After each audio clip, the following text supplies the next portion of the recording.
एक कथा आती है, एक गोपी थी हमारे ब्रज की।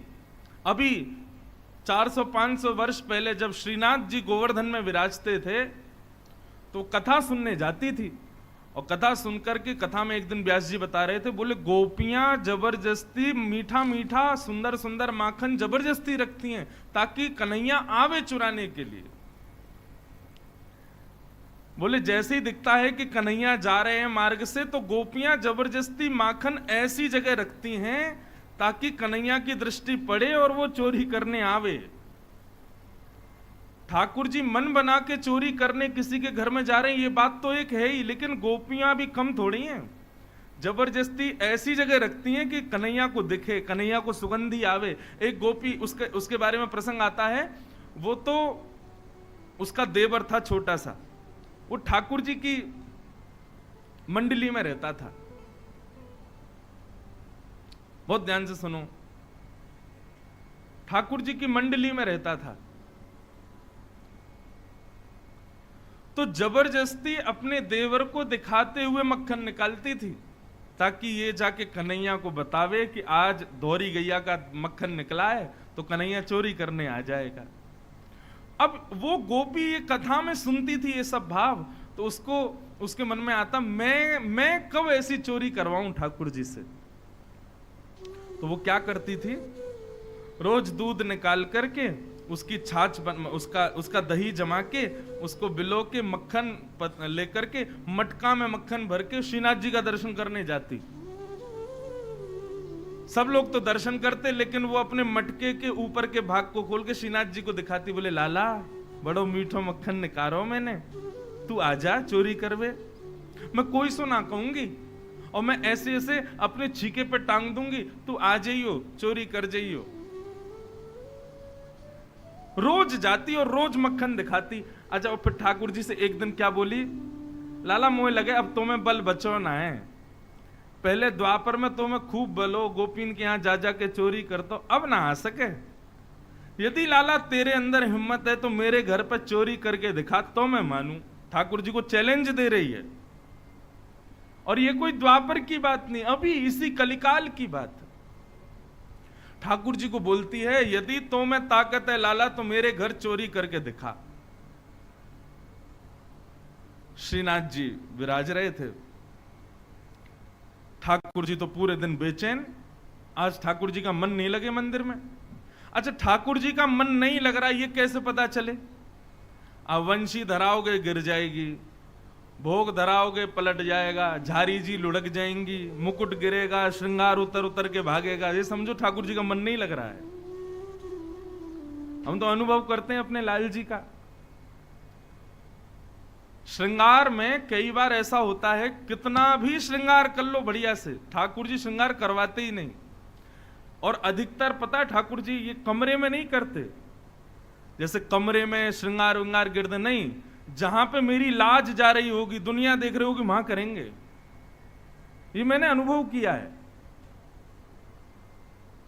अब उत्सव होते हैं हमारे ठाकुर जी के, कमरे में कितना भी भारी श्रृंगार कर दो सब धारण कर लेंगे, लेकिन जैसे ही मंच पर ठाकुर जी को कुंज में बैठाओगे, सोई जैसे ही मैं पर्दा खोलूंगा तो पता चलेगा यहां से मुकुट गिर गया, यहां से बंसी गिर गई। मैंने कि अरे भैया अब तो मत गिरो, फिर पर्दा लगाऊंगा, फिर मुकुट वुकुट सही करूंगा, फिर ठीक हो जाएगा। जैसे ही पर्दा खोलूंगा फिर गिर जाएगा, फिर पर्दा बंद करके कहना क्या बात है, क्यों आप नाटक कर रहे हो नाथ। अरे भैया भोग लाओ, भूख लगी है लाल जी को, भोग लाएंगे, हाथ पांव जोड़ेंगे, चरण पकड़ेंगे, बोले कान नेक मेरी लाज बचा लो ठाकुर जी। जब बार बार हाथ पांव जोड़ते हैं तब पर्दा खोलो, तब डट के बैठते हैं, मतलब उनको प्रलोभन है। यदि भोग की व्यवस्था नहीं तो उनको कहना पड़ता, बोले लाल जी आज मैं आपको हाथ जोड़ के निवेदन कर रहा हूं, शाम को कमरा में जाके बढ़िया मालपुआ खवाऊंगा, बढ़िया आपको खीर को भोग लगाऊंगा, आज पूड़ी को भोग लगाऊंगा, आज मेरी लाज बचा लो, तब जाकर के श्रृंगार बचता है, नहीं तो उतार देते हैं सारा। ये जो सेवा करते होंगे उनके अनुभव का विषय है, जिनको सेवा नहीं है वो इसको सुन के बस ऐसे ही सुन रहे होंगे, लेकिन सेवा करोगे तो ये अनुभूति होगी। हमारे लाल जी पिछली साल 1 महीना के लिए विदेश गए हमारे साथ। अब विदेश में कितनी भी व्यवस्था हो लेकिन हमारे ठाकुर जी को सुख नहीं मिलता। क्यों? लाला कछु ना चाहिए, बस भोजन चाहिए दुनिया भर को, जितना है सके बढ़िया बढ़िया पवाओ। और विदेश में भारत जैसा भोजन मिलता नहीं। वैष्णवों के घर रुकते हैं तो वो लोग भी बनाते तो हैं, लेकिन उतने भाव से नहीं बना पाते। तो ठाकुर जी एक दिन वहां उत्सव था शरद पूर्णिमा का कनाडा में। तो शरद पूर्णिमा के उत्सव पर कभी दिया लुढ़क जाए, कभी मुकुट गिर जाए, कभी ये गिर जाए। खूब भोग रख दिया, खीर रख दी, सब हाथ पांव जोड़ लिए, लालजी मान जाओ। नहीं माने। तो मन में एक भावना आई, मैंने कहा लालजी मुझे पता है आपको पेट नहीं भर रहा अच्छे से, यही मारे आप नाराज रहे हो। आपको पक्का वचन दे रहा हूं, भारत पहुंचते ही 56 भोग लगाऊंगा, अन्नकूट करूंगा आपको, आज बस श्रृंगार बचा लो। उसके बाद श्रृंगार धारण किया, नहीं तो उतार उतार फेंक रहे थे। तो हमारे लालजी बड़े, जब इनका मन नहीं लगता ये श्रृंगार फेंकते हैं, आरती बुझा देंगे। इसको लोग अपशगुन समझते हैं, अपशगुन नहीं है ये, ठाकुर जी को कोई इच्छा है वो जाके चरणों में निवेदन करो, सोई मान जाएंगे। तो ठाकुर जी कभी वंशी गेर दें, कभी कुछ करें, तो गुसाई जी ने कही जय जय, कहा बात है, आज आप डट नहीं रहे हो, कभी वंशी गेर रहे हो, कभी छड़ी गेर रहे हो, कभी कछु श्रृंगार उतार रहे हो। तो ठाकुर जी कई बार गुसाई जी को अपने मन की बात नहीं बताते थे, लेकिन सखा जो गाने कीर्तन आते थे उनको बताते थे। तो उस दिन कुंभन दास जी आए, गुसाई जी बोले पतो ना आज जय जय को कहा है गयो, सवेरे तो मोह लटको भयो है, कभी श्रृंगार गेर दें, कभी मुकुट गेर रहे हैं, आरती करन ना दे रहे, पतो ना कहा भाव है। तो कुंभन दास जी ने कही जय जय, कहा भयो आप इतने उदास क्यों हैं। ठाकुर जी बोले कुंभना एक गोपी आवे और रोज मुंह को दूरते ही मक्खन दिखावे, और वाक्य मक्खन को देख के मेरे मुंह में पानी आवे। कुंभनदास जी बोले मक्खन की कोई कमी है, अभी बताओ, कल को 56 भोग 56 प्रकार के मक्खन ही धरवा दूं आपके आगे। बोले ना मुंह को ये सब मक्खन, अब तो वही गोपी के घर को खानो है। कुंभनदास जी बोले ऐसा कहा कर दिया हुआ गोपी ने। बोले और दिन तो दिखाती, आज तो हमको चुनौती दे के गई है, आज हमसे कह के गई है लाला तुम्हें बल ना है, तुम्हें बल हो तो मेरे घर को मक्खन चुरा के दिखा। कुंभना मुझे तो वही के घर को मक्खन खानो है। अब कुंभनदास जी बोले ये द्वापर नहीं है, कलयुग है, यहां पर आप चलने फिरने लगे तो संसार आपके पीछे पड़ जाएगा। कुंभनदास जी बोले, ठाकुर जी बोले कछु कर कुंभना, मुंह तो वही के घर को मक्खन खानो है। तो कुंभनदास जी बोले एक काम करो, अर्धरात्रि में चलें। बोला हाँ आधी रात्रि में चलो। आधी रात्रि जब ठाकुर जी के शयन आदि हो गए, आधी रात्रि में कुंभनदास जी मंदिर के पीछे भाग में पहुंचे तो ठाकुर जी खिड़की से उतर के आए, कुंभनदास जी के कंधा पे बैठ गए, सिर पे दोनों हाथ दल लिए, और रास्ता भी ठाकुर जी बता रहे हैं। हाँ कुंभना आगे ते उल्टे माऊ मुड़ जा, और यहाँ ते सीधे माऊ मुड़ जा, अरे देख सीधे चलो चल, 4 घर छोड़ के। कुंभनदास जी बोले आप कब घूम गए। बोले मैं ना घूम के गए, वो गोपी रोज मुंह को घर को पता और बता के जाती, मेरा घर मां है, आ जाइयो। कुंभनदास जी बोले भैया मैं बड़ो बूढ़ो आदमी, मुंह पर चोरी फोरी होवे ना है। ठाकुर जी बोले अरे चोरन के सरदार के संग जा रहा हो, फिर डर रहा है, बस फुर्ती रखियो फुर्ती। और कुंभनदास जी के संग ऊपर छीके पे, ऊपर छत पे होकर के ठाकुर जी आंगन में पहुंच गए। आंगन में जाकर के देखो तो दिख गई एक हंडी लटकी भैया, देख कुंभना वो रो मक्खन, अब जल्दी कर, मुंह पे रहो ना जा रहा हो तो खड़ो है जा, तेरे ऊपर मैं खड़ो है जाऊंगा। कुंभनदास के ऊपर ठाकुर जी खड़े हो गए, अब छीके में रखे मक्खन को निकाल करके स्वयं पामे, और पा करके अपने अधरामृत से युक्त मक्खन कुंभनदास जी को पवा में।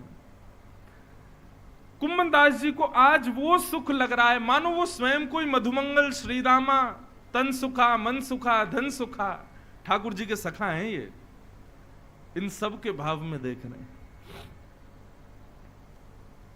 कुंभनदास जी तो मंत्र मुग्ध हो गए, जय हो जय जय आपकी लीला। ठाकुर जी का अधरामृत जिसके लिए यमुना भी लालायित रहती है, वो अधरामृत ठाकुर जी ने कुंभनदास जी को दिया। अधरामृत युक्त मक्खन पाने के बाद कुंभनदास जी मंत्रमुग्ध हो गए। कुम्मन दास जी के मन में आया, एक बार देखूं तो सही कैसी लीला कर रहे हैं। कंधा पे ठाकुर जी खड़े हैं, दोनों चरण कुम्मन दास जी ने पकड़ रखे हैं। जैसे ही कुम्मन दास जी ने ऊपर देखो सो ठाकुर जी की धोती खिसक रही नीचे, और जैसी धोती खिसकी तो कुम्मन दास जी जय जय जय जय, संभालो संभालो। इतने में ही ठाकुर जी ने चतुर्भुज रूप धारण किया, दो भुजा से मटकी पकड़ी, दो भुजा से अपनी धोती पकड़ी, और इस छवि को देख करके कुम्मन दास जी आनंदित हो गए। अब कुम्मन दास जी तो आनंदित हुए, लेकिन कुम्मन दास जी सुध बुध खो गए, और ठाकुर जी जैसे ही थोड़े से हिले तो मटकी छीके पे से गिर गई। अब मटकी गिरते ही महाराज घर में हल्ला हुआ, चोर चोर चोर चोर, पकड़ो पकड़ो पकड़ो। कुम्मन दास जी बोले जय जय कहा करें, बोले जल्दी कर फुर्ती कर। अब कुम्मन दास जी बड़े बूढ़े आदमी, कहां फुर्ती हो, ठाकुर जी तो कूद फांद के ऊपर से भाग गए, कुम्मन दास जी वहीं रह गए। अब गोपी ने उठाए डंडा मारे कुम्मन दास जी में, प्रकाश करके जब मुखमंडल देखा, अरे ये तो कुम्मन दास है, मंदिर में गानों गावे, मंदिर में पद गावे। अरे कुम्मना, या बड़ी बूढ़ी उम्र में आए हो यहाँ पे चोरी करवे। कुम्मन दास जी को तो सुध ही नहीं थी, उनके नेत्रों में तो वही चतुर्भुज रूप दिखाई दे रहा था। जल का छिड़काव किया गोपी ने, ए कुम्मना, ये आधी रात में तू माखन चोरी करवे क्यों आए हो? कुम्मन दास जी ने नेत्र खोल करके उस गोपी को देखा, और गोपी को देख करके उसके चरणों में प्रणाम करने लगे। बोले तो कहा बताऊं, कौन आए हो तेरे घर पे, कौन चोरी करके गए हो? तू है सखी बड़ भाग बड़ी, नंदलाल तेरे घर आवत है। तू है सखी बड़ भाग बड़ी, नंदलाल तेरे घर आवत है। तू अपनो श्रृंगार करत है, तू अपनो श्रृंगार करत है। ये दर्पण हाथ दिखावत है, दर्पण हाथ दिखावत है। ये पद उन सब के लिए है जो अपने घरों में ठाकुर जी की सेवा करते हैं। जो जो अपने लाल जी की सेवा करते हैं, ये पद उन सब के लिए है। तू है सखी बड़ भाग बड़ी, गोपाल तेरे घर आवत है। तू है सखी बड़ भाग बड़ी, गोपाल तेरे घर आवत है। सौभाग्यशाली हैं कुम्मन दास जी तो उस सखी को प्रणाम करके और वहां से प्रस्थान कर गए। उसी रात्रि कुम्मन दास जी के यहाँ पुत्र ने जन्म लिया और नामकरण कुम्मन दास जी ने उसका चतुर्भुज दास, क्योंकि चतुर्भुज रूप में दर्शन किया ना। उन्हीं चतुर्भुज दास जी का वो पद है, गोवर्धन वासी सांवरे तुम बिना रहो ना जाए। तुम्हें क्या किस विषय में इस कथा को सुना रहा था? अंतर्निष्ठ भक्ति। अपने स्वरूप को, अपनी योग्यताओं को जितना हो सके छुपाओ। क्यों छुपाओ? संसार कहीं उसकी चोरी ना कर ले, उसकी चोरी तो श्याम सुंदर ही करें। हमारे चित्त की चोरी ये संसार की वस्तुएं कर लेंगी तो फिर ठाकुर जी किसको चुराएंगे? अपना स्वरूप है, अपने गुण हैं, अपनी योग्यताएं हैं, इससे संसार को मत रिझाओ। संसार आपसे रीझ गया तो आपके गुणों की प्रशंसा करके उसकी चोरी कर लेगा। अपने गुण, अपने रूप, अपनी योग्यता, अपनी बुद्धि, अपने विवेक, अपनी भक्ति को जितना हो सके छुपाओ, उसको ज्यादा प्रकट मत करो। अब कई वैष्णव बालक कथा सुनते हैं, वो लोग कहते हैं महाराज जी आपकी कथा सुन के हमारा भी मन करता है हम भी रोज तिलक लगाएं। मैंने कहा तो लगाओ। हमारा भी मन करता हम धोती पहने, मैंने कहा तो पहनो। कई बालक को तो पहनते ही हैं, धोती पहनते हैं, तिलक लगाते हैं, चोटी रखते हैं, गले में कंठी माला पहनते हैं, पदों के गान करते हैं। लेकिन बोलते महाराज जी अब कॉलेज जाएं, अपने ऑफिस जाएं, ऐसे कैसे जाएं? मैंने कहा वैसे तो देखो भैया, शर्म काय बात की, इसी शर्त पे ही जाओ कि बोले हम ऐसे ही आएंगे, आपको बुरा लगे तो लगे। लेकिन यदि आपको थोड़ा लग रहा है कि भैया लोग मेरा नहीं, मेरे स्वरूप का उपहास करेंगे और मेरा स्वरूप जो है ठाकुर जी के लिए है, इसका उपहास ना हो, ये मुझे स्वीकार नहीं, तो अंतर्निष्ठ हो जाओ। बाहर से खूब मॉडर्न बन के रहो, लेकिन अंदर से प्योर भक्त रहो।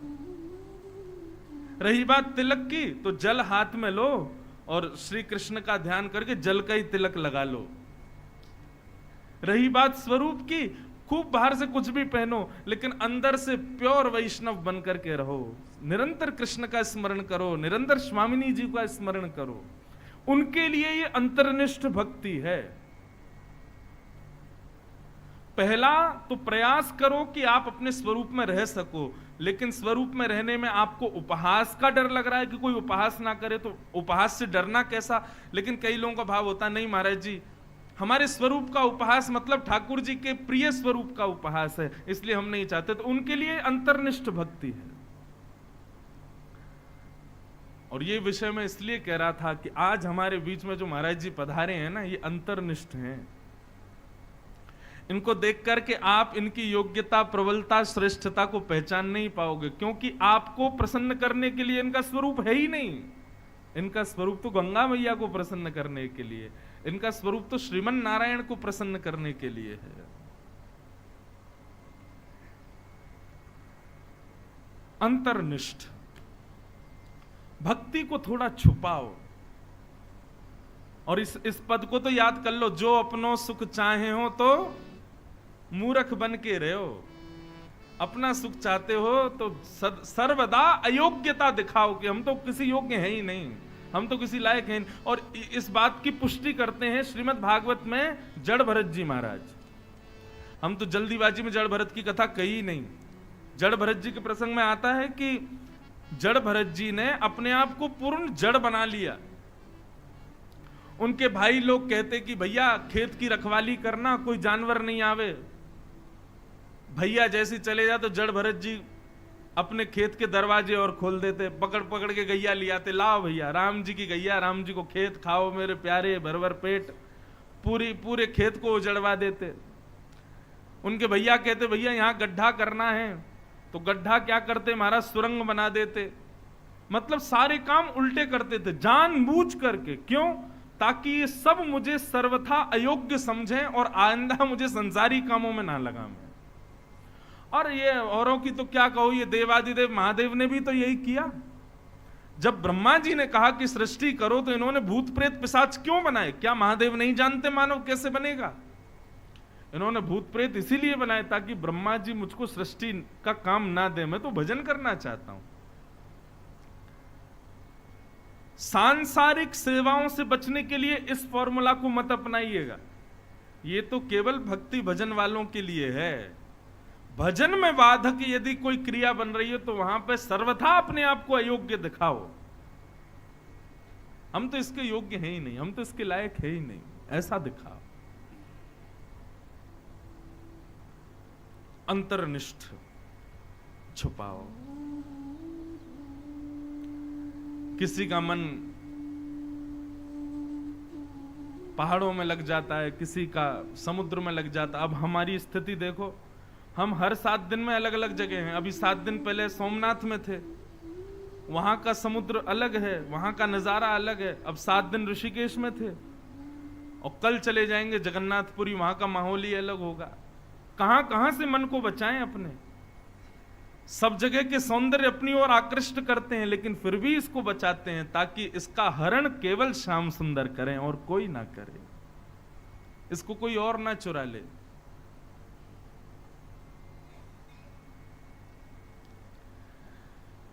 देखो श्रीनाथ जी के 3 नाम हैं, बहुत ध्यान से सुनना। श्रीनाथ जी ऐसे खड़े हैं और एक नाग आपको दिखता होगा, वो नाग ऐसे करके नीचे से ऊपर जाता है। 3 रूप एक साथ विद्यमान है श्रीनाथ जी में, गोवर्धन नाथ में। देव दमन, नाग दमन और इंद्र दमन, 3 ठाकुर जी। देव दमन यानी कि ब्रह्मा का मोह नष्ट किया। नाग दमन यानी कि कालिया नाग पर नृत्य किया, इसलिए नाग जाता है ठाकुर जी के अंग से। और इंद्र दमन मतलब गिरिराज जी धारण करके ठाकुर जी ने इंद्र दमन किया। ये जो ऐसे मुट्ठी बांध करके बैठे हैं ना, ये मुट्ठी ब्रह्मा के लिए है। ब्रह्मा, तेरा पूरा ब्रह्मांड मेरी मुट्ठी में है, और देख यहाँ जेठ में मैंने अपनी कमर पे बांध रखा है। जब मन चाहेगा। एक बार ठाकुर जी ने मुंदरी चुरा ली थी राधा रानी की, तो सब सखियां बोले लाला तेरे फेंट में मुंदरी रखी है, फेंट खोल। तो ठाकुर जी बोले फेंट खोल दई ना तो सब ब्रह्मांड डामाडोल है जाएगा। मैंने पूरा ब्रह्मांड बांध रखो अपनी फेंट में। तो ठाकुर जी अपनी फेंट में ब्रह्मांड बांध के मानो अपनी मुट्ठी से ऐसे खड़े, एक भुजा ऊपर करके मानो ये इंद्र दमन, इंद्र का मान मर्दन कर रहे हैं। और यहां कंधे से एक नाग जा रहा है, इसका मतलब कालिया नाग का मर्दन कर रहे हैं। ये 3 स्वरूप एक ही ठाकुर जी में, इंद्र दमन, देव दमन, नाग दमन। और एक और बात बताएं, ये जो श्रीनाथ जी हैं ना, ये यशोदा के हृदय के ठाकुर जी हैं। मैंने कथा सुनाई है पूर्व में भी, पर आज एक और कह करके फिर मैं आगे चलूं। जब भगवान ब्रज छोड़ करके चले गए, द्वारिका में निवास करने लगे, 16,108 ब्याह हो गए, भगवान के अनेक संतान हो गए, तब वर्णन आता है कि कुरुक्षेत्र में सूर्य ग्रहण के समय पर द्वारिका के लोग भी गए और ब्रज के लोग भी आए। तब यशोदा मैया भगवान से सैकड़ों वर्ष बाद मिलने आई। मेरी मैया आई है ये सुनकर के द्वारिकाधीश तुरंत मचल गए। यशोदा मैया को आंखों से कम दिखाई देता है, बहुत वृद्ध हो गई मैया। भगवान की आयु इस समय 100 से ऊपर की रही होगी जबकि ये घटना है, तो सोचो यशोदा मैया की कितनी रही होगी। द्वापर में लोगों की आयु ज्यादा होती थी ना, तो यशोदा मैया का हाथ पकड़ करके ठाकुर जी लाए और मैया से बोले, मैया देख सामने देख, ये सब तेरो ही परिवार है। मैया बोली, अरे जल्दी बता लाला तेरी बहू कौन सी है। ठाकुर जी बोले, कौन सी बहू तो मिलवाऊं। बोले लाला मैंने सुनिए तेने बड़े ब्याह किए। बोले हाँ मैया 16,108 हैं, और बोले सब तेरी देन है। मैया बोली क्यों। बोले कार्तिक के महीना में यमुना में दीप दान करती, तो दीप डालते हुए कहती, हे यमुना मैया मेरे लाला को कोई की नजर ना लगे, हे यमुना मैया मेरे लाला खूब बलवान है जाए, हे यमुना मैया मेरो लाला खूब अच्छो है जाए, हे यमुना मैया मेरे लाला को खूब नाम है जाए, हे यमुना मैया मेरे लाला के बहुत सारे ब्याह है जाए। ये तुम यमुना में दीपदान तुमने कार्तिक में किए, वही को प्रभाव है। मैं ये देख कितने सारे ब्याह है गए मेरे। सबसे मिले यशोदा मैया। फिर जब सब चले गए ना, ठाकुर जी बोले अब एकांत में मुझे मैया के पास बैठने, तो सब जाओ यहां से। और आज 100 वर्ष से भी अधिक वर्ष बाद ठाकुर जी यशोदा मैया की गोद में सर रख करके लेटे हैं, द्वारिकाधीश हो गए अब तो। मैया ठाकुर जी को सहला रही है, वार्ता चल रही है। तब ठाकुर जी ने एक बात कही मैया से, बोले मैया मैं गैया चरावे जायो करतो, यदि नेक भी विलंब मोकू आवे में है जातो, तो मेरी मैया मचल जाती कि आज कन्हैया कहां चलोगे हो, इतना समय कैसे लग गए हो। मेरे रूप में, मेरे भाव में, मेरे प्राण में तेरे प्राण बसते मैया। तो कुछ सांची बताऊं, जा समय में वृंदावन से आ रहे हो ना, मुझको केवल एक बात को कष्ट हो कि मेरी मैया प्राण त्याग देगी, मेरे बिना रह ना पावेगी। मैंने गोपीन को याद कियो, ग्वालन को याद कियो, गैयान को याद कियो, लेकिन मैं रोज सुध लेतो मेरी मैया ठीक है ना। लेकिन एक बात कहूं मैया। मैया बोली हाँ बता। बोले जब मुझ को ये बात पता चली ना कि मेरी मैया स्वस्थ है, तो मुझ को सुख नहीं लगो। क्यों? क्योंकि मेरे अंदर तो ऐसी भावना ही, मेरे विरह में मैया तो व्याकुल है जाएगी, लेकिन मैया 100 वर्ष से भी अधिक है कि अभी तक तो स्वस्थ है। मैया सच्ची बता, मेरी सौगंध खा के बता, तेने कोई दूसरा लाला तो ना बना लियो कोई। कहीं वही को देख देख के रहती हो, वही के पास रहती हो, तो को मेरी याद ना आवे मैया। तेरो प्रेम तो ऐसा मैया कि मैं जाद ना गयो, तेरे प्राण वही दिना निकर जाते, लेकिन तू अभी तक जीवित कैसे है? मुझको ये बात कहनी नहीं चाहिए मैया, लेकिन मुझको अपने अपने और तेरे प्रेम पे कहीं संशय है रहे है मैया। तेने कोई और लाला तो नहीं बना लियो ना? यशोदा मैया के नेत्रों से आंसू गिरने लगे। लाला, जादना तू वृंदावन से गयो ना, प्राण तो मेरे वही समय निकल जाते, लेकिन तेरो एक निगोरो रूप मेरे चित्त में बैठो है जो मेरे प्राणन को निकरन ना दे रो। ठाकुर जी बोले कौन सा रूप?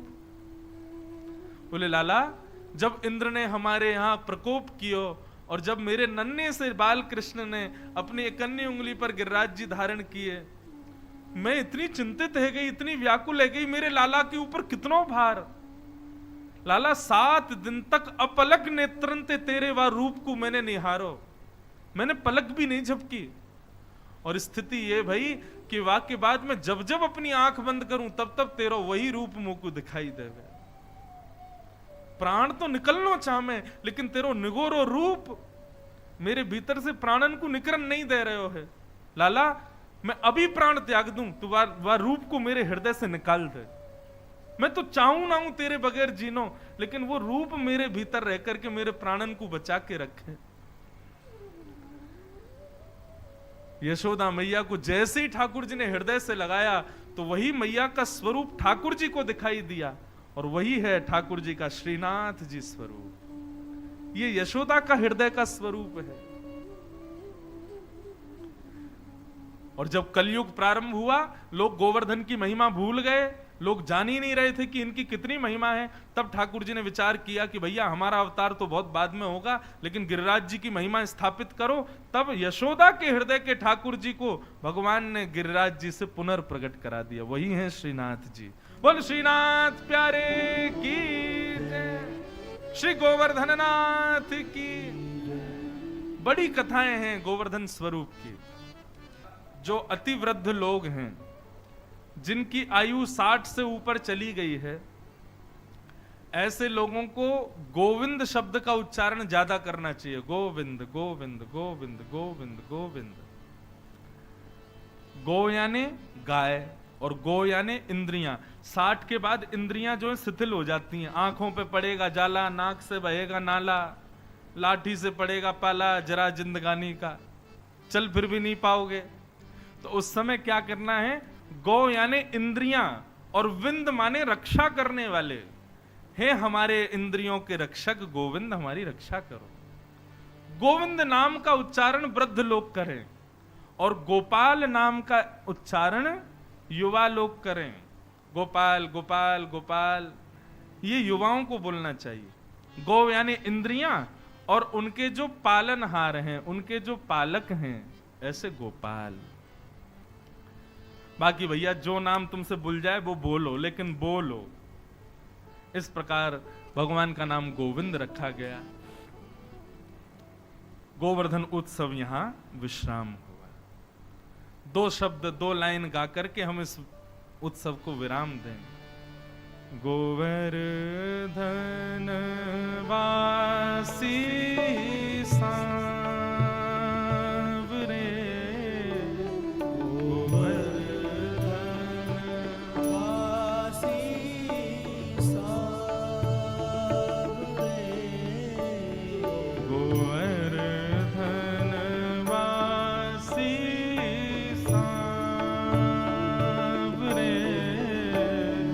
सब लोग गाओ।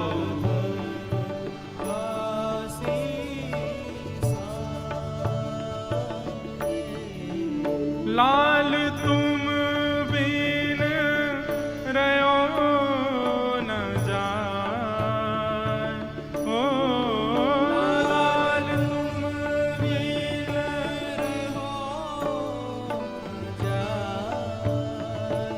हाँ, लाल तुम बिन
मुस्काई के सुंदर वदन दिखाए, ओ पंख चितई मुस्काई के सुंदर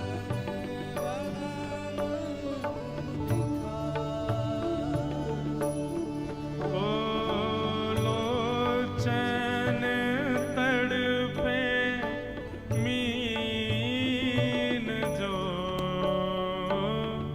जुग भर धरी बिहार गोवर्धन वासी सांवरे, गोवर्धन वासी सांवरे।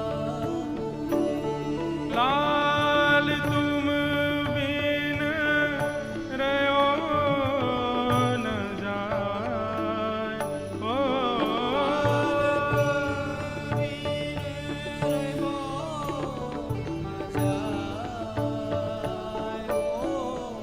लाल तुम बिन रहो न जाए रे, गोवर्धन वासी सांवरे, गोवर्धन वासी सांवरे। हे युग युग अविचल राखिए यह सुख शैल निवास, ओ युग युग अविचल राखिए ये सुख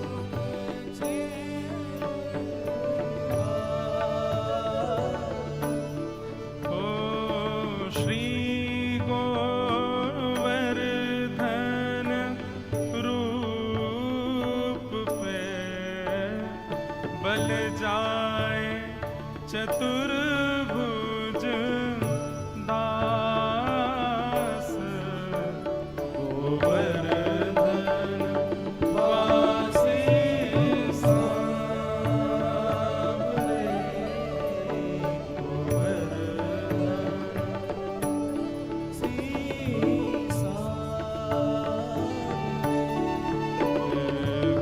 गोवर्धन वासी सांवरे, गोवर्धन वासी सांवरे, गोवर्धन वासी सांवरे,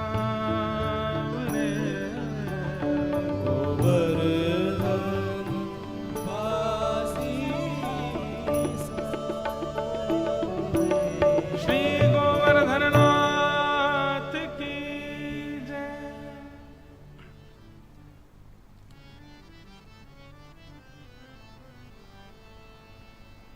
श्रीमद् भागवत के वेणु गीत में गोपियां कहती हैं, श्री राम कृष्ण चरण स्पर्श प्रमोद। बोले भैया ये गिरिराज पर्वत कितना सौभाग्यशाली है। क्यों? बोले इस गिरिराज पर्वत पर दिख रहे वृक्ष, पौधे, पेड़, पुष्प, फल ये साधारण वृक्ष नहीं है।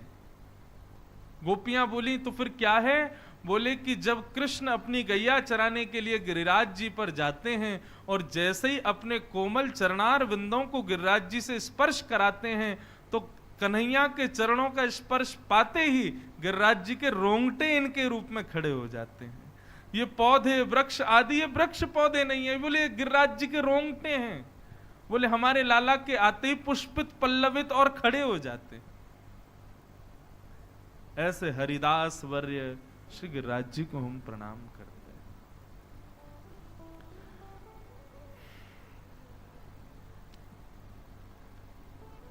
हैं। गिरिराज जी किशोरी जी का हृदय है, साक्षात हमारी श्री राधा रानी का हृदय है श्री गोवर्धन, जिसको ठाकुर जी अपने हस्त कमल पर धारण करते हैं। मानो हमारे ब्रज के संत कहते हैं ठाकुर जी ने नख पर धारण किया, इसमें बल नहीं दिखाया ठाकुर जी ने। ठाकुर जी ने गिरिराज जी को अपने मुकुट से भी ऊपर धारण करा करके यह सबको बताया, हमारे माई श्यामा जू को राज। ये किशोरी जी का हृदय है, जिसकी छत्र छाया में सदा हम रहते हैं। ये किशोरी जी के छत्र छाव में हम रहते हैं। जाके अधीन सदा ही सांवरो, या ब्रज को सरताज, हमारे माई श्यामा जू को राज। मानो ठाकुर जी अपनी भक्ति पुष्ट कर रहे हैं। भगवान आगे एकादशी व्रत की कथा आती है भागवत में। बंधुओं, एकादशी इसके कई भाव हैं, लेकिन मेरे अंदर एक भाव उत्पन्न होता है, जिस प्रकार एक पतिव्रता नारी करवा चौथ के दिन अपने पति के लिए व्रत करती है, और यदि वो व्रत करती है तो उससे कई भाव पुष्ट होते हैं। उसकी पतिव्रता का अनुभव होता है कि भाई ये पतिव्रता है, पति के लिए बताओ भूखी प्यासी सुबह से। दूसरा भाव है कि पत्नी अपनी आयु पति को प्रदान करती है। हम जब एक दिन अन्न नहीं खाते तो हमारी एक दिन की आयु बढ़ जाती है। जितना हम अन्न खाते हैं, अन्न खाने से हमारी आयु कम होती है। अगर हम एक दिन पूरा फलाहारी रहते हैं, अन्न नहीं खाते, तो एक दिन की आयु हमारी बढ़ जाती है। परंतु करवा चौथ वाले दिन जब माताएं व्रत रखती हैं तो अपनी एक दिन की आयु अपने पति को दे देती हैं। मुझे लगता है ठीक वैसे ही हम वैष्णवों की, हम कृष्ण भक्तों की, हम ठाकुर जी के प्रेमियों की हर महीने करवा चौथ है एकादशी। यदि हम भक्ति भाव वैष्णव में पुष्ट हैं तो हमको एकादशी रखनी चाहिए। जैसे एक पतिव्रता नारी करती है करवा चौथ, ऐसे ही एक भक्ति व्रत व्यक्ति को, वैष्णव को एकादशी का व्रत करना चाहिए। लोग कहते हैं ठाकुर जी को अपनी मूल्य से मूल्यवान वस्तु प्रदान करो, सोना चांदी हीरे जवाहरात दक्षिणा दे दोगे। ठाकुर जी कहेंगे अरे दारी के ये सब तो मेरो ही है, लक्ष्मी मेरी पत्नी है, वही मुंह को चढ़ा रहा है। एकादशी के दिन जब हम अन्न नहीं खाते तो हमारी एक दिन की आयु जो बढ़ जाती है। हमने एकादशी किसके लिए रखी? अपने ठाकुर जी के लिए रखी। मानो सबसे ज्यादा बहुमूल्य हमारा जीवन हम अपने एक दिन की आयु ठाकुर जी के चरणों में अर्पित कर देते हैं। ठाकुर जी ये स्वीकार करो, इससे ज्यादा हम पे कुछ है नहीं देने को। वैष्णव की 3 निष्ठा, तुलसी निष्ठा, नाम निष्ठा और एकादशी निष्ठा, ये 3 निष्ठाओं में विशेष ध्यान रखो। एकादशी व्रत की कथा बताई, फिर जागरण हुआ था ब्रज में, देवी जागरण कराया नंद बाबा ने एक बार। उस देवी जागरण में रात्रि भर ब्रजवासियों ने खूब गायन किया, देवी को प्रसन्न किया। समय न जानते हुए रात्रि में नंद बाबा ने यमुना जी में स्नान किया, तो यम के दूत नंद बाबा को पकड़ करके ले जाने लगे। रात्रि में जल में स्नान नहीं करना चाहिए, ब्रह्म मुहूर्त में ही स्नान कर। कल मैं जहां रुका हूं, कल हम नीलकंठ दर्शन करने गए, बहुत देर हो गई आने में, तो रात्रि में जहां मैं रुका हूं वहां जब मैं जा रहा था, बिल्कुल गंगा जी का तट है, राम झूला के बिल्कुल बगल में। तो रात्रि में कुछ लोग उसमें स्नान कर रहे थे और समय होगा करीब 11 बजे का, 11-12 बजे। तो भोजन प्रसाद पाकर के मैं अपने कक्ष की बालकनी में खड़ा था, तो देख रहा था, तो मैंने कहा ये रात्रि में स्नान कर रहे हैं, उचित नहीं है। अब इनको कौन समझाए, ऊधम मचा रहे थे, नहा नहीं रहे थे, कूद रहे थे गंगा जी में। थोड़ी देर हम अंदर घूम के फिर बाहर आए तो देखा पुलिस वाले लाठी लेके मार रहे थे उनको। मैंने की जय हो, गंगा मैया ने खुद ही उनको दे दिया प्रसाद। रात्रि में नदी में स्नान नहीं, और वह भी गंगा। जैसे हम विश्राम करते हैं वैसे ही सब विश्राम करते हैं। रात्रि में नहीं करना चाहिए, ब्रह्म मुहूर्त में करो। 3:45 के बाद आप स्नान कर सकते हो शुद्ध नदियों में, और उस समय का किया गया स्नान तो आप नदी में नहीं, आप गंगा में, आप साक्षात अमृत में स्नान कर रहे हो।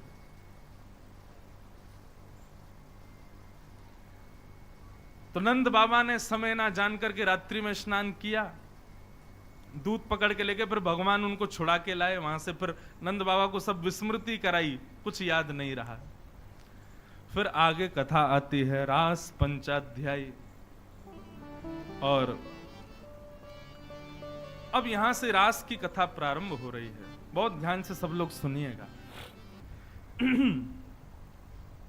रस आना, रस का मतलब भक्त भगवान से मिलने के लिए प्रतिक्रिया करे, भक्त भगवान से मिलने के लिए योजनाएं बनावे। मैं बद्रीनाथ जाऊंगा, मैं केदारनाथ जाऊंगा, मैं द्वारिका जाऊंगा, मैं जगन्नाथपुरी जाऊंगा, मैं ऋषिकेश जाऊंगा, कथा सुनूंगा, ये मनोरथ करूंगा, उत्सव करूंगा। ये सब रस की भूमिका है, क्योंकि यहां आप परिश्रम कर रहे हो भगवान को प्रसन्न करने के लिए।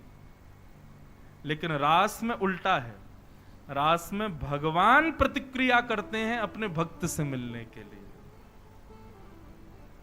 तो अभी हम लोग रास की भूमिका में नहीं है, अभी हम रस की भूमिका में हैं।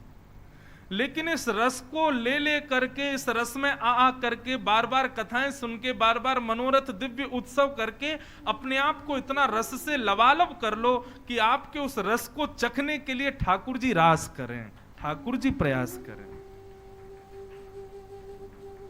समझ में आई ना बात? ऊपर से तो नहीं गई। हम उत्सव मनोरथ किस लिए करते हैं? कि 4 लोग देख के प्रशंसा करें। अगर इसलिए कर रहे हो तो आज से मनोरथ करना बंद कर दीजिए। आप उत्सव इसलिए कर रहे हो कि अड़ोसी पड़ोसी प्रशंसा करेंगे, वाह तुमने बहुत बढ़िया उत्सव किया। नहीं, इसलिए नहीं।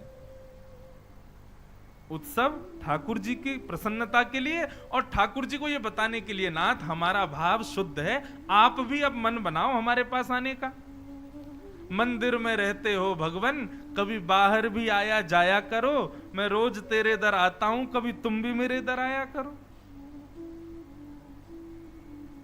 हमने हर चीज की जिद की है, लेकिन ठाकुर जी से कभी ऐसी जिद नहीं करते हम कि नाथ आप भी तो आओ कभी।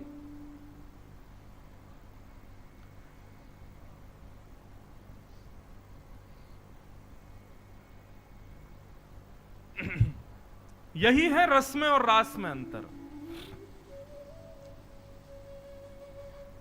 रस में आप प्रयास करते हो, लेकिन रास में ठाकुर जी प्रयास करते हैं कि मैं जाऊं, मैं आऊं। एक बार तो एक दिन नामदेव जी बोले, ये पादुका जो है ये बीच में विघ्न डालती है भगवान के भजन में। तो एक दिन अपनी स्वाफी खोली और पादुकाओं को उसमें बांध के, कमर में बांध के चले गए ठाकुर जी के आगे। बोले अब बढ़िया है, पादुका कमर में बंधी रहेगी तो बार बार मन नहीं जाएगा। कीर्तन करने लगे। किसी दर्शनार्थी को दिख गया कि नामदेव जी ने अपनी कमर पर पादुका बांध रखी है, हल्ला मचा दिया। बोले अरे देखो देखो, ये जो है पादुका बांध करके लाए हैं। जैसे ही पादुका बांध के लाए तो ये बात पता चली, तो दर्शनार्थियों ने हल्ला बोल दिया, महाराज उठा उठा करके सब मारने लगे। भक्त बाहर आकर के रुदन करने लगा। बोले नाथ मैंने कोई अपराध थोड़ी किया था, मेरा कोई ऐसा भाव थोड़ी था कि आपके मंदिर को अपवित्र करना है। मैं तो अपने मन को नहीं समझा पा रहा था, बार बार मन जा रहा था पादुकाओं में, इसलिए मैंने सोचा कि आपके दर्शन में विघ्न बन रही है ये पादुका, तो पादुका त्याग तो हम सकते नहीं है, इसलिए हम कमर से बांध के भीतर आ गए। अब मैं सबको कैसे बताऊं नाथ, लेकिन मेरे हृदय में कोई अपवित्रता नहीं थी। वहीं बैठ करके कीर्तन करने लगे। पंडरीनाथ भगवान लाखों लोगों को दर्शन कर रहे थे, लेकिन दूसरी दिशा में नामदेव जी बैठ करके कीर्तन कर रहे थे। मंदिर से बाहर कर दिया था उनको। देखते ही देखते दर्शनार्थी तो खड़े रहे, लेकिन पंडरीनाथ भगवान का पूरा मंदिर घूम गया उस तरफ जहां नामदेव जी बैठे थे, उनको दर्शन देने लगे। अब ये रस है कि रास है? ये रास है।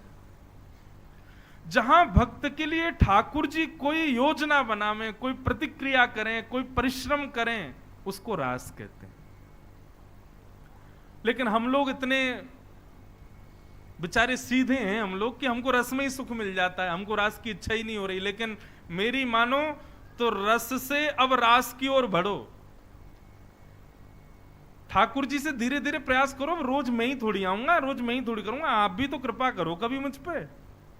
लेकिन हां, जब तक ठाकुर जी की कृपा के आकांक्षी बनो तब तक खूब लाड़ लड़ाओ, खूब सेवा करो, कोई कसर मत छोड़ो ठाकुर जी की सेवा में। जब परिपूर्ण हो जाओ तब ठाकुर जी से कहना, ठाकुर जी अब बहुत हो गई सेवा, बहुत कर लिया हमने, अब आप कोई प्रतिक्रिया दो, बहुत दिन हो गए अब। और तब ठाकुर जी कोई योजना बनावे, तब समझो वो रास। जगन्नाथ भगवान के परम भक्त श्री माधव दास जी, हम जगन्नाथ जी जा रहे हैं ना, तो थोड़ा अब उनको धीरे धीरे लामे चित्त में। तो माधव दास जी बड़े विद्वान थे, लेकिन वही बात आज शुरुआत में जिस कथा का मैंने भाव रखा कि अपनी योग्यताओं को छुपाओ, तो माधव दास जी सबसे छुपाते थे। एक काशी का बहुत बड़ा विद्वान, उसका काम केवल यही था कि जगह जगह जाकर के विद्वानों की परीक्षा लेना और परीक्षा में उनको हरा देना, हरा करके उनसे हस्ताक्षर करवाना कि हम इनसे हार गए। यही करते थे। किसी ने उनसे कहा कि भाई हम तब माने कि तुम जगन्नाथपुरी के माधव दास को हरा के दिखाओ। बोला अच्छा, अभी जाता हूं। माधव दास जी के पास जगन्नाथपुरी पहुंचे काशी से। माधव दास जी की कुटिया में जाकर के बोले, आपका नाम माधव दास है? बोले जी। मुझसे शास्त्रार्थ करो और शास्त्रार्थ में मुझे हरा दो। यदि तुमने हरा दिया तो सदा के लिए मैं तुम्हारा दास, लेकिन यदि मैंने तुमको हरा दिया तो मैं जब जब जगन्नाथपुरी आऊंगा मेरे भोजन पानी की सब व्यवस्था तुम करोगे, मेरे रहने की व्यवस्था तुम करोगे और सदा मेरी हाजी हजूरी करते हुए चलोगे और एक भोजपत्र में हस्ताक्षर करके लिख के कहोगे कि मैं इनसे हारा। माधव दास जी बोले, शास्त्रार्थ क्या करना है? आप जब जब आओगे मैं आपकी सेवा करूंगा, सब करूंगा, शास्त्रार्थ रहने दीजिए और लाइए पत्र दीजिए, मैं लिख देता हूं कि मैं हार गया। नहीं नहीं, शास्त्रार्थ कर लो। बोले नहीं, इसकी जरूरत नहीं। वैष्णव का स्वभाव है कि वो विवादों से बचेगा। जो बात बात पे ये सोचता है कि अच्छा इसने ऐसा कर दिया, इसको ऐसे थोड़ी जाने दूंगा, मैं तो लड़ूंगा, अपने पक्ष के लिए बात करूंगा, इससे दो चार गालियां दूंगा, ये वैष्णव का स्वभाव नहीं है। वैष्णव सदा विवाद से खुद को दूर रखता है। उसने कुछ गलत कर दिया, अब हम बदला लेने के लिए लड़ने का भाव बनावे, ये वैष्णव का स्वरूप नहीं है। माधव दास जी बोले, लाओ पत्र दो, मैं लिख देता हूं कि मैं आपसे हार गया। बोला अच्छा ठीक है, लो। पत्र में लिख दिया, ये अमुक नाम के व्यक्ति काशी से आए, जगन्नाथपुरी में इन्होंने मुझसे शास्त्रार्थ किया और मैं उसमें परास्त हो गया। आज के बाद ये जब भी आएंगे इनकी सेवा मैं करूंगा, भोजन की व्यवस्था मैं करूंगा। नीचे माधव दास हस्ताक्षर करके दे दिया। वो वापस लौट के काशी आए। काशी में आके बोले, हाँ भाई, जिसने कहा था कि तुम माधव दास को हरा के दिखाओ, देखो हमने हरा दिया। पत्र कहां है? बोले लो पत्र पढ़ो। पत्र खोल करके पढ़ा तो उसमें लिखा था, ये अमुक नाम के व्यक्ति काशी से जगन्नाथपुरी आए थे, इन्होंने आकर के मुझसे शास्त्रार्थ किया और शास्त्रार्थ में बुरी तरह मुझसे हार गए, और आज के बाद ये जब भी काशी से आएंगे जगन्नाथपुरी आकर के मेरी सेवा करेंगे, मेरे सामने हाथ जोड़ेंगे, मेरे ही सब करेंगे। नीचे माधव दास। अब जब वो पढ़ने लगे तो विद्वान बोला, नहीं नहीं, ऐसा नहीं लिखा होगा, ये लिखा होगा कि वो मुझसे हार गए। बोले नहीं, इसमें स्पष्ट लिखा है कि तुम बुरी तरह हारे हो। उन्होंने जब पत्र देखा तो उसमें वही लिखा था। फिर दौड़ के गए जगन्नाथपुरी। बोले, हे माधव दास, तुमने उल्टा क्यों लिखा? बोले क्या लिखा मैंने? बोले देखो इसमें लिखा है कि मैं तुमसे हार गया। बोले नहीं नहीं, मैंने तो यही लिखा था कि मैं हारा हूं। बोले अब ऐसे काम नहीं चलेगा, अब दूसरा कुछ करो। बोले क्या करना है? शास्त्रार्थ होगा और अब की बार जो हारेगा उसको गधे पे बिठाया जाएगा, चप्पलों की माला पहनाई जाएगी, मुंह पर काली स्याही पोत करके उसको पूरी जगन्नाथपुरी में घुमाया जाएगा और वो चिल्ला चिल्ला करके बोलेगा कि मैं इनसे हार गया। माधवदास जी बोले, शास्त्रार्थ मत करो, आप एक काम करो, गधा ले आओ, चप्पलों की माला ले आओ और कालीद वगैरह सब ले आओ, पोत दो, मैं पहना दूं, मुझे बैठा के घुमा दो, मैं कह दूंगा कि मैं हार गया। लेकिन अभी मेरे दर्शन का समय, मैं जगन्नाथ जी का दर्शन कर आऊं?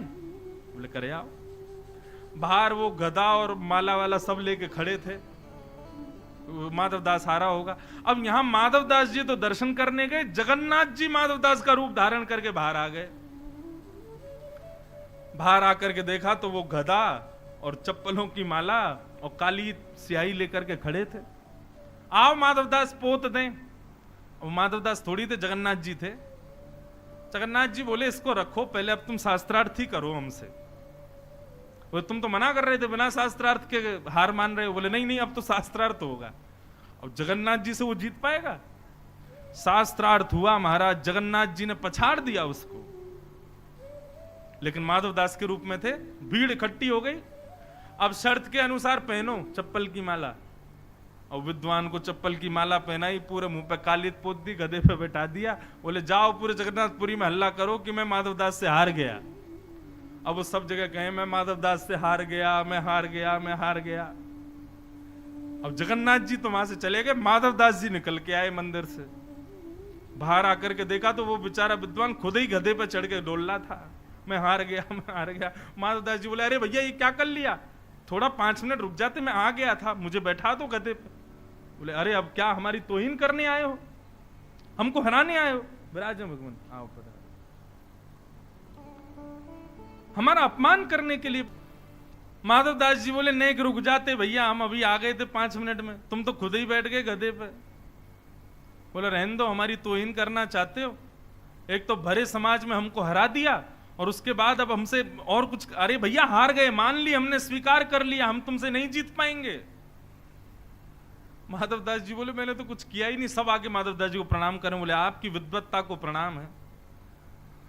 माधवदास जी ने पीछे मुड़ करके जैसे जगन्नाथ मंदिर की ओर देखा तो एक और माधवदास खड़े थे, और वो माधवदास देखते ही देखते जगन्नाथ जी के रूप में परिवर्तित हो गए। इसको कहते हैं रास। ये है रास। रास का मतलब केवल नृत्य नहीं है बंधुओं, उसको केवल नाचने गाने में मत लो। रास का मतलब अपने भक्त की रक्षार्थ भगवान कोई लीला करें, क्रिया करें, भगवान करें वो रास, भक्त करे वो रस। तो ये है रास पंचाध्यायी। अब आप कहोगे तो फिर महाराज जी गोपियों के संग रास, गोपियों के संग नृत्य क्यों किया? अरे भाई आपके घर कोई महात्मा आ जाते हैं तो आप इतने प्रसन्न हो जाते हो कि हाथ पांव की सुध बुध खो देते हो।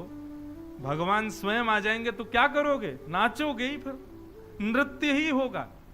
मैंने एक दिन और कथा में कहा था, नृत्य हम जानबूझ करके करें वो श्रेष्ठ नृत्य नहीं है। नृत्य वो मानो जहां देह अपनी सुध भूल करके अपने आप नाचने लग जाए, वो नृत्य है। अब गोपियों को इतना बड़ा सुख मिला, साक्षात श्याम सुंदर प्राप्त हो गए, तो गोपियां नृत्य नहीं करेंगी तो क्या करेंगी? इसलिए रास का मतलब आप नृत्य मत समझो, भक्त के भाव से प्रसन्न होकर के भगवान जब कोई लीला करें उसको रास कहते हैं।